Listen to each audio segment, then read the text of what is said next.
తాడేపల్లి మండలం వడ్డేశ్వరంలోని KL deemed యూనివర్సిటీలో BJP యువ మోర్చా ఆధ్వర్యంలో ఎన్సీసీ 22 ఆంధ్ర బెటాలియన్ 10 ఆంధ్ర బెటాలియన్ల సహకారంతో కార్గిల్ విజయ్ దివస్ కార్యక్రమం జరిగింది.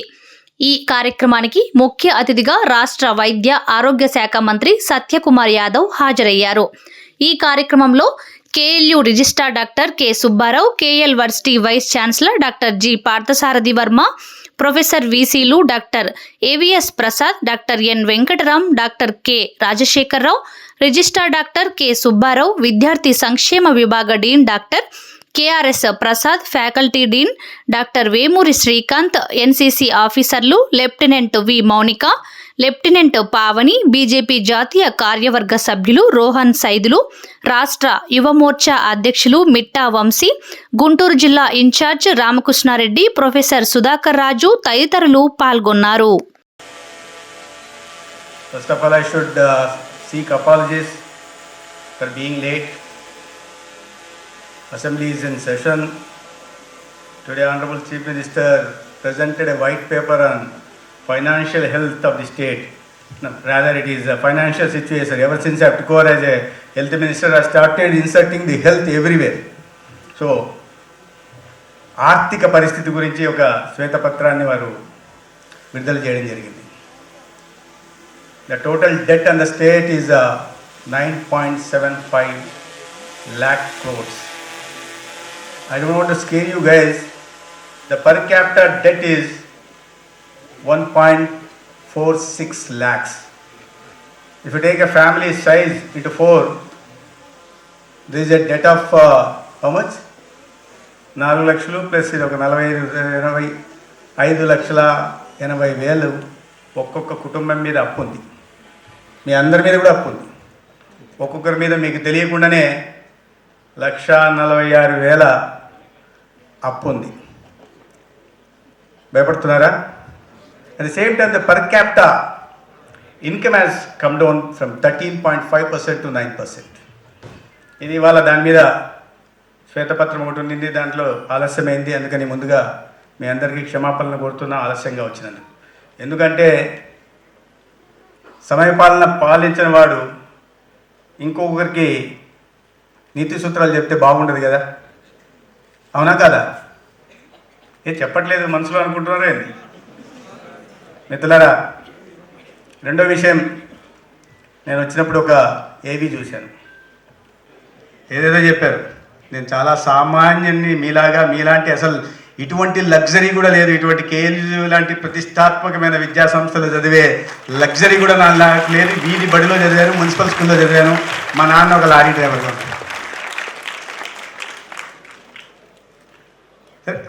ఒక స్థానానికి వచ్చాం కాబట్టి ఇప్పుడు చూపిస్తారు పెద్ద పెద్దగా.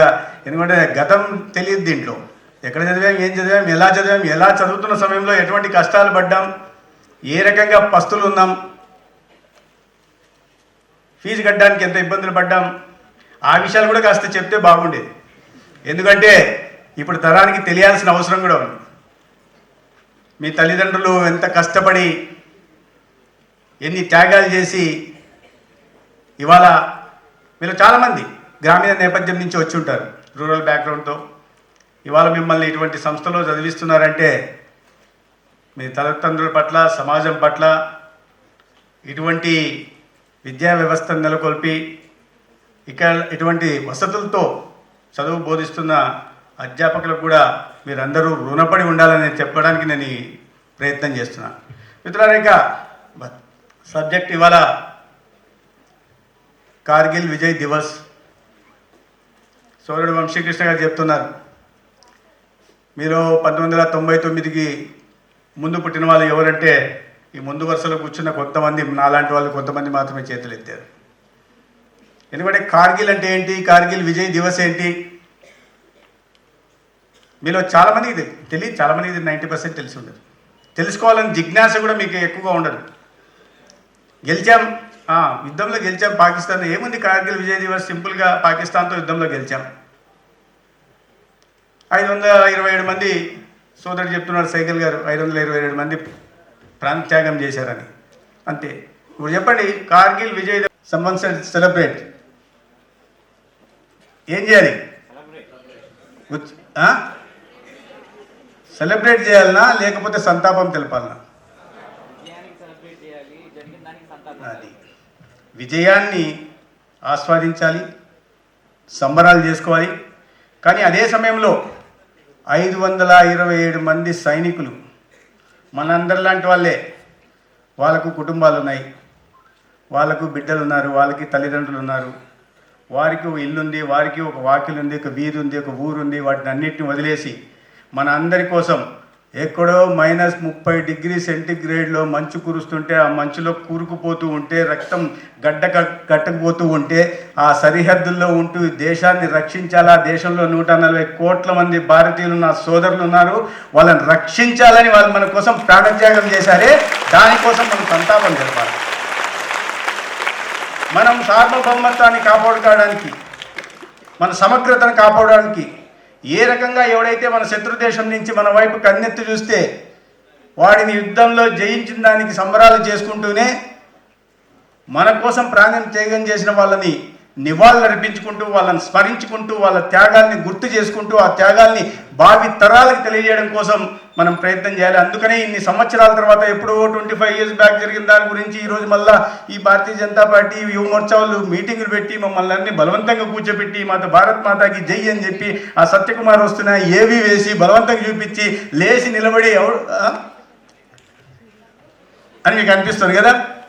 ఇవన్నీ ఎందుకు చేస్తున్నామంటే ఇవన్నీ కార్యక్రమంలో భాగం. కానీ కార్యక్రమం ముఖ్య ఉద్దేశం ఏంటంటే ఒక సైనికుడు ఈ దేశాన్ని రక్షించడం కోసం ఎంత కష్టపడుతుంటాడు, ఎటువంటి త్యాగం చేస్తుంటాడని చెప్పడం కోసం. వాళ్ళని అందుకని మళ్ళీ గుర్తు చేస్తుంది. కార్గిల్ ఏముంది? కార్గిల్ మనకు పాకిస్తాన్కి మన స్వాతంత్రం వచ్చి దేశ విభజన జరిగిన నాటి నుంచి మనకు ఇబ్బందులు ఉన్నాయి, శత్రుత్వం ఉంది.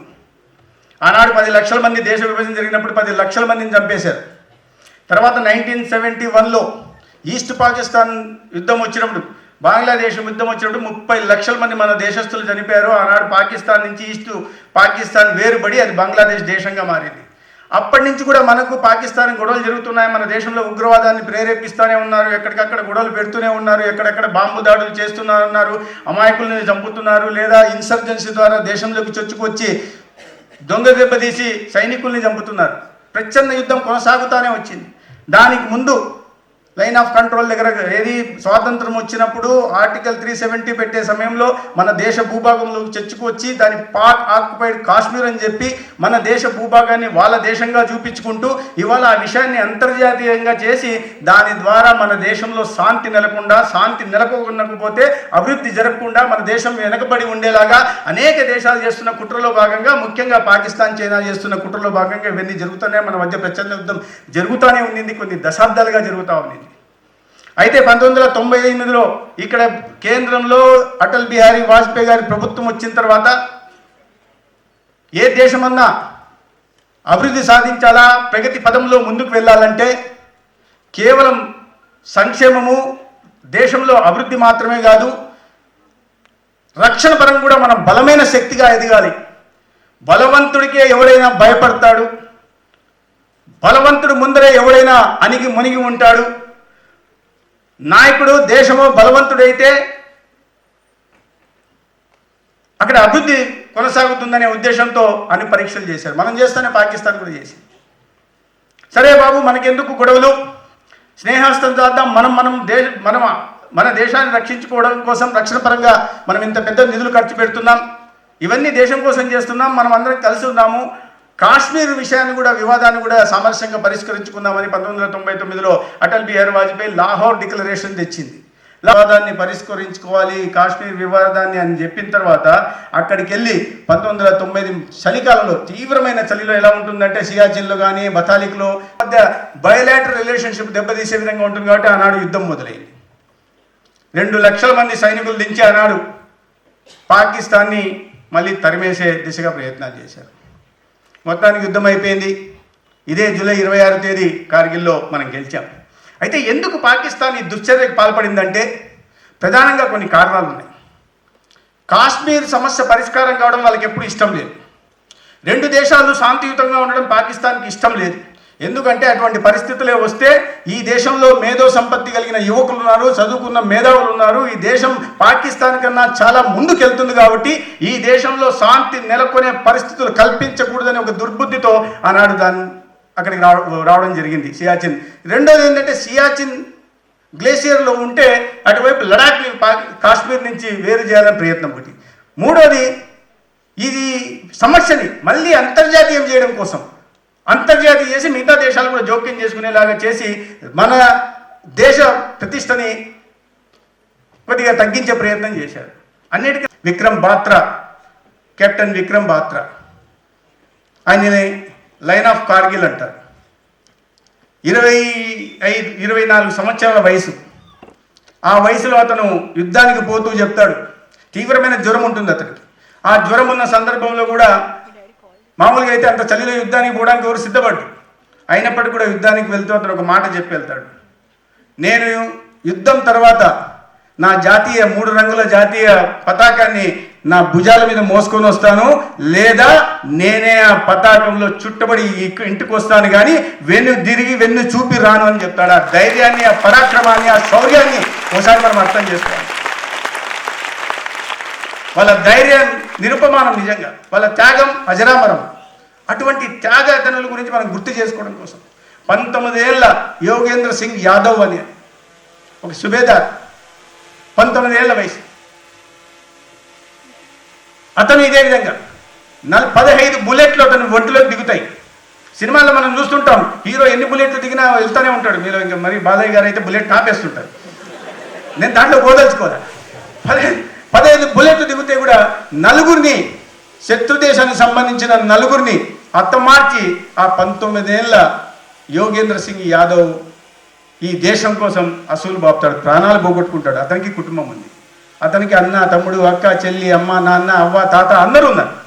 అయినప్పటికీ కూడా ఈ దేశం కోసం మనమందరం సంతోషంగా, సుభిక్షంగా, సురక్షితంగా ఉండడం కోసం ప్రాణాలు. అందుకే ఆ వయసులోనే వాళ్ళ ఇద్దరికి అత్యంత ప్రతిష్టాత్మకమైన శౌర్య అవార్డు, పరమవీర చక్ర ఇద్దరికి ఇచ్చారు.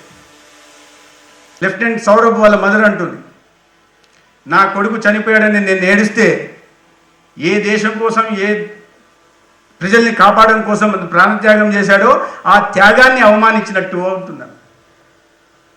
ఇంకో తండ్రి అంటాడు, నాకు ఒకటే బాధ ఉంది, నా కొడుకు చనిపోయాడని కాదు, కానీ చివరిసారి నా కొడుకుని చూసి ఒక శాల్యూట్ కొట్టలేదే, అరే నా దేశం కోసం నా కొడుకు చనిపోయాడు అని చెప్పలేదే అని బాధపడతాడు ఒక తండ్రి.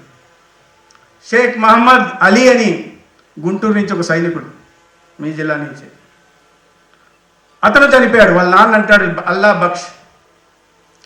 ఎవరు అడుగుతారు అతన్ని, నీ కొడుకు చనిపోయాడు, బాధ లేదా అని.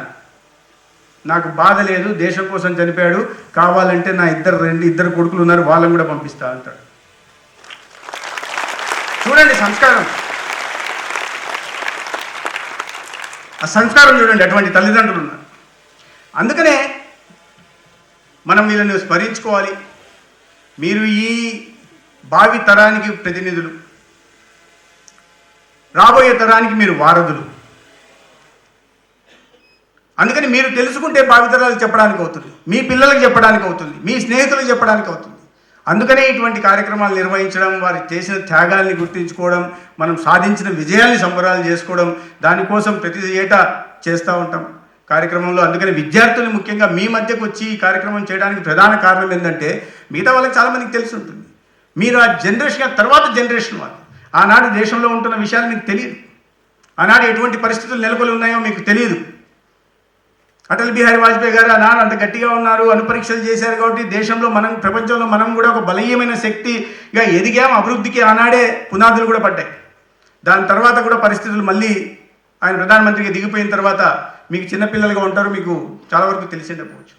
దేశంలో ఎక్కడ చూసినా, ఏ రోజు చూసినా, మీరు ఏ పేపర్ తిప్పినా, ఏ టీవీ స్విచ్ ఆన్ చేసినా ఎక్కడో ఒక చోట బాంబు దాడులని.